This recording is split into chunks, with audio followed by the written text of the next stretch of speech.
গোটা বিশ্বে শান্তির বার্তা পৌঁছে দেওয়া একমাত্র লক্ষ্য ছিল গৌতম বুদ্ধের। ওনার নির্দেশনাতেই পরবর্তী প্রজন্ম অনুসরণ করে শান্তির বার্তা পৌঁছানোর কাজ অব্যাহত রেখেছে। বুদ্ধ পূর্ণিমা উপলক্ষে সব ধরনের ক্লাস ভুলে ঐতিহ্যের মেলবন্ধনে সকলকে এগিয়ে আসার আহ্বান জানিয়েছেন মুখ্যমন্ত্রী।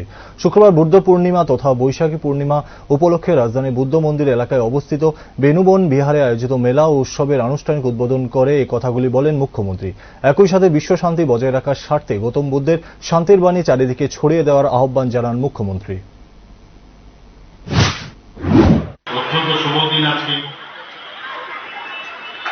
আমার মনে আছে এখানে একটু আগে বলা হয়েছে যে বুদ্ধ মন্দির এই বেনুবন বিহারে মে মাসে এখানে এটা প্রতিষ্ঠিত হয়েছিল 1947। বহু পুরনো।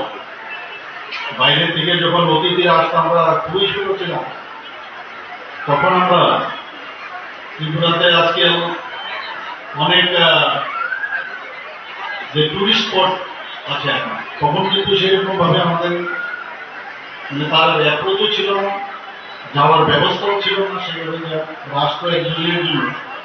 কিন্তু নিশ্চিত যে ওনাদের সাথে ওনাদেরকে নিয়ে যে আমরা এই বুদ্ধ মন্দিরে আমরা আসতাম। কেন জানি না ওই সময় ছোটবেলায় মনে হতো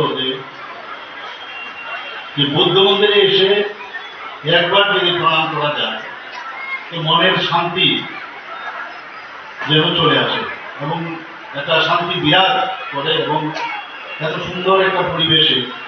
তখন ওনাদের কাছে আমরা বলতাম যে আমাদের কাছে বুদ্ধ মন্দিরের মতো একটা জায়গা আছে, একটা মন্দির যেখানে আপনারা আসতে পারেন এবং দেখতে পারেন।